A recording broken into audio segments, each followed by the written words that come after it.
ओम श्री सद्गुरुदेव भगवान की जय। प्रश्न है कि क्या संन्यास तथा योग एक है? उत्तर: संन्यास तथा योग दोनों परिणाम की दृष्टि में एक ही हैं। संन्यास अर्थात सर्वस्व का न्यास, संपूर्ण त्याग, पूर्ण वैराग्य को ही संन्यास कहते हैं। ये साधना का परिणाम ही है। योग अर्थात परमात्मा से जुड़ जाना, मिल जाना ही योग है। यह भी साधना का परिणाम ही तो है। अर्थात दोनों का परिणाम एक होने से दोनों एक ही हैं। इसी पर गीता 6/1 में श्री कृष्ण कहते हैं, श्री भगवान उवाच अनाश्रितः कर्म फलम कार्यम कर्म करोति है स संन्यासी च योगी च न नीरग्निर्न चाक्रिय। गीता 6/1। श्री कृष्ण बोले, अर्जुन, कर्म फल के आश्रय से रहित होकर अर्थात कर्म करते समय किसी प्रकार की कामना न रखते हुए जो कार्यम कर्म करने योग्य प्रक्रिया विशेष को करता है वही सन्यासी है, वही योगी है। केवल अग्नि को त्यागने वाला तथा केवल क्रिया को त्यागने वाला न सन्यासी है न योगी। क्रियाएं बहुत सी हैं, उनमें से कार्यम कर्म करने योग्य क्रिया नियत कर्म निर्धारित की हुई कोई क्रिया विशेष है, वह है यज्ञ की प्रक्रिया, जिसका शुद्ध अर्थ है आराधना, जो आराध्य देव में प्रवेश दिला देने वाली विधि विशेष है। उसको कार्य रूप देना कर्म है। जो उसे करता है वही सन्यासी है, वही योगी होता है। केवल अग्नि को त्यागने वाला कि हम अग्नि नहीं छूते, या कर्म त्यागने वाला कि मेरे लिए कर्म है ही नहीं, मैं तो आत्मज्ञानी हूं, केवल ऐसा कहे और कर्म आरंभ भी न करे, करने योग्य क्रिया विशेष न करे, तो वह न सन्यासी है न योगी है। इस पर गीता 6/2 में श्री कृष्ण कहते हैं, ये यम संन्यासमिति प्राहुर योगम तम विधि पांडव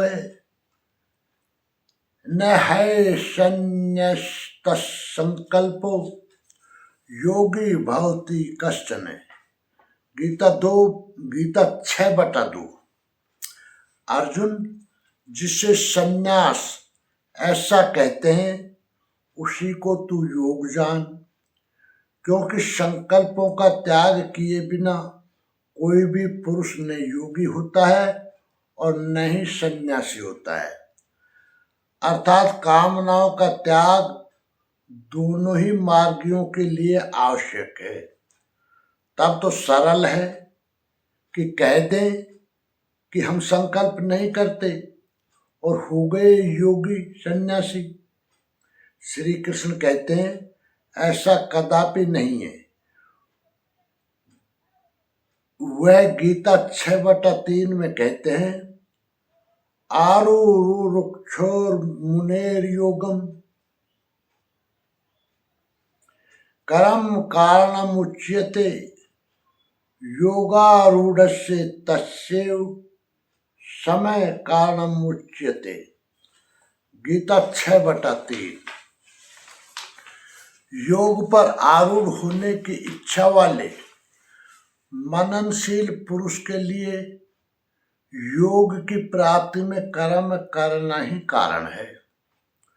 और योग का अनुष्ठान करते करते जब वह परिणाम देने की अवस्था में आ जाए, उस योगारूढ़ता में समय कारणम उच्यते, संपूर्ण संकल्पों का अभाव कारण है।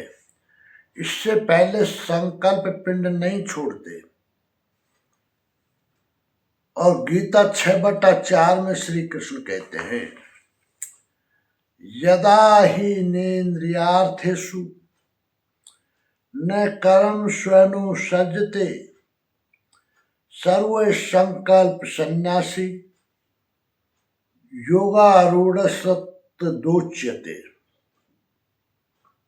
गीता 6/4। जिस काल में पुरुष न तो इंद्रियों के भोगों में आसक्त होता है और न कर्मों में ही आसक्त है, अर्थात योग की परिपक्व अवस्था में पहुंच जाने पर आगे कर्म करके ढूंढे किसे, अतः नियत कर्म आराधना की आवश्यकता नहीं रह जाती। इसलिए वह कर्मों में भी आसक्त नहीं है। उस काल में सर्व संकल्प सन्यासी, सर्व संकल्पों का अभाव है, वही सन्यास है, वही योगारूढ़ता है। रास्ते में सन्यास नाम की कोई वस्तु नहीं है। निष्कर्ष यह है कि श्री कृष्ण कहते हैं, कर्म फल के आश्रय से रहित होकर जो करने योग्य प्रक्रिया विशेष को करता है, वही सन्यासी है, वही योगी है। क्रिया विशेष न करे तो वह न सन्यासी है न योगी।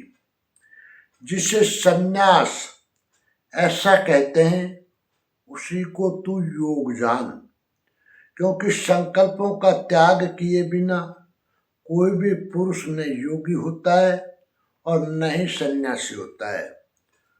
योग पर आरूढ़ होने की इच्छा वाले मननशील पुरुष के लिए योग की प्राप्ति में कर्म करना ही कारण है। और योग का अनुष्ठान करते करते जब वो परिणाम देने की अवस्था में आ जाए, उस योगारूढ़ता में संपूर्ण संकल्पों का अभाव कारण है। जिस काल में पुरुष न तो इंद्रियों के भोगों में आसक्त होता है और न कर्मों में ही आसक्त होता है, उस काल में सर्व संकल्पों का अभाव है, वही सन्यास है, वही योगारूढ़ता है, अर्थात साधना का परिणाम है। इस प्रकार सन्यास और योग दोनों परिणाम के दृष्टिकोण से एक ही हैं। प्रश्न पूरा हुआ।